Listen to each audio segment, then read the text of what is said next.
नमस्कार. नमस्कार. आज आपण आलो आहोत शेवगा या गावी. हे आहेत आपले तिकांडे पाटील, यांचा हा कपाशीचा प्लॉट आहे. आपण यांना सुरुवातीपासून बेसल डोस असेल, ड्रिचिंग असेल, फवारणी असेल, हे 100% यांना आपण धन्वंतरीचे प्रोडक्ट दिलेले आहे. आज यांना आपण ड्रिचिंगमधून RPS 76 दिलेलं आहे. त्यानंतर आपण यांना दुसरी ड्रिचिंग RPS 76 आणि बॅक्टरीची दिलेली आहे. आता हा प्लॉट जवळपास 2 महिन्याची लागवड आहे समजा झालेली. तर यांना 2 महिन्यामध्ये या आपल्या धन्वंतरीचे प्रोडक्टचे काय काय रिझल्ट आलेत ते आपल्याला हे स्वतः सांगणार आहेत. तुम्हाला धन्वंतरी प्रोडक्ट वापरून काय काय रिझल्ट आले थोड्यात? म्हणजे आम्ही जवळ 6-7 वर्षापासून इथे काम करतो, पण आजपर्यंत आम्ही म्हणजे सर आपलं नियमन दुसरे औषध वापरायचं. पण ज्यावेळेस ह्यावेळेस करोड साहेबांनी तुमची भेट झाली, काकडे साहेबाची, सांगितलं बाबा आमचं एवढं तुम्ही प्रोडक्ट वापरून बघा धन्वंतरीचं.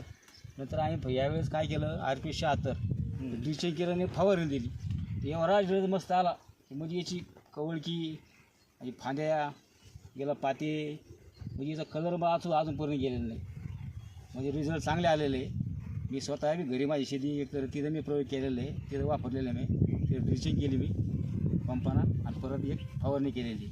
बरं, आपण हे धन्वंतरीचे प्रोडक्ट वापरले ह्या शेतावरीचं आणि बाकीकडे बी काही कपाशी प्लॉट आहेत, त्याच्यामध्ये याच्यामध्ये तुम्हाला काय डिफरन्स? नाही फरक आहे, बराच फरक आहे. म्हणजे कवळकी असेल किंवा हाईट असेल किंवा पात्याची संख्या असेल, गोंडाची साईज असेल. बाजूला प्लॉट आहे इकडे एक बाजूला, तो आधी त्याच्यापेक्षा म्हणजे ते भारी प्लॉट दिसत होता. पण नंतर मग आम्ही जे ट्रीटमेंट केली तुमची RPS 76ची, ते मला तुम्ही असं कोणती जादू केली की तुमचा प्लॉट आमच्यापेक्षा पण मोठा गेला लगे. आधी एकदम आम्हाला वाटत होतं की तुमचा प्लॉट आमच्यापेक्षा लेडी जावली झाली आणि परत खाली दिसत होता. नंतर आम्ही जे केलं की ते आमच्याकडे येऊन बघायचे तुम्ही काय वापरता. आम्ही त्याला दाखवत नव्हतो, तुम्ही काहीतरी जादू करता म्हणे.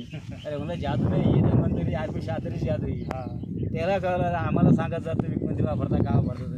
तर आम्ही शेतकऱ्याला एवढं सांगतो की धन्वंतरी RPS 76 ड्रिचिंग बी करा आणि फवारणी बी करा. रिझल्ट तुम्हाला 100% आल्याशिवाय राहणार नाही.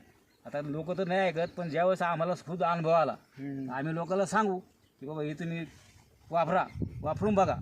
ते काही जास्त महाग नाही, महाग बी असं त्याचा रिझल्ट एकदम येतो. बाकीचे या फवारणी एवढ्या भारी करता त्याचा रिझल्ट येत नाही, असं होतं कधी कधी. बरं, आता फांद्या बघा. आज रोजी समजा ज्या प्लॉटमध्ये पात्याची गळ असेल किंवा बोंडाची साईज असेल, त्याच्यामध्ये काही डिफरन्स वाटतो का तुम्हाला? याला म्हणजे अजून बघा ना, एक पातं सुद्धा खाली पडलेलं नाही. हे बघा खाली एकदम क्लीन जागा आहे का एक पातं. याच्या फांद्या बघा, फांद्या म्हणजे झाडासारख्या फांद्या दिसत्या. याला फळं पण आलेले आहे. आता 15-15, 10-10, 15-15 खाली बोंड बनलेले. परत प्रत्येक याला 5-5, 6-6 म्हणजे प्रत्येक फुटी आलेली त्याला 5-5, 1, 2, 3, 4, 5 पाते, 5-6 पाते एका याला. एका फुटीवर 6 पाते. असे फुटे किती बघा तुम्ही. आता ते समोर बघा, आम्ही काही झाकून ठेवलेलं नाही, काही नाही तुमच्या समोर आहे. बरोबर. हाईट पण बघा याची. आता हाईट 5.5 फूट झाली. 13 जूनला लागवड झाली त्याची. 2 महिने झाले. 2 महिने, 2-2.25 महिने झाले त्याची. आता 5.5 फूट गेली. आता अजून पण RPS 76ची आम्ही एक फवारणी करणार, त्याला ते ड्रिचिंग देणार, पुन्हा फवारणी करणार. सर, यांना हा आपला प्लॉट दाखवा जरा, काय RPS 76 धन्वंतरीच्या ट्रीटमेंटचं. पूर्ण बघा तुम्ही, चौकोनी कोपरा म्हणजे सगळा सारखा प्लॉट दिसेल तुम्हाला.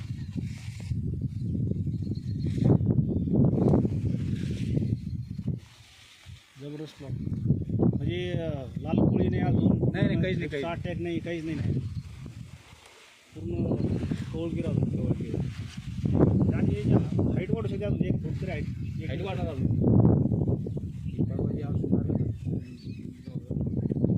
ट्रीटमेंट योग्य वेळी जर वापरली तर 100% भेटतो फायदा मिळेल.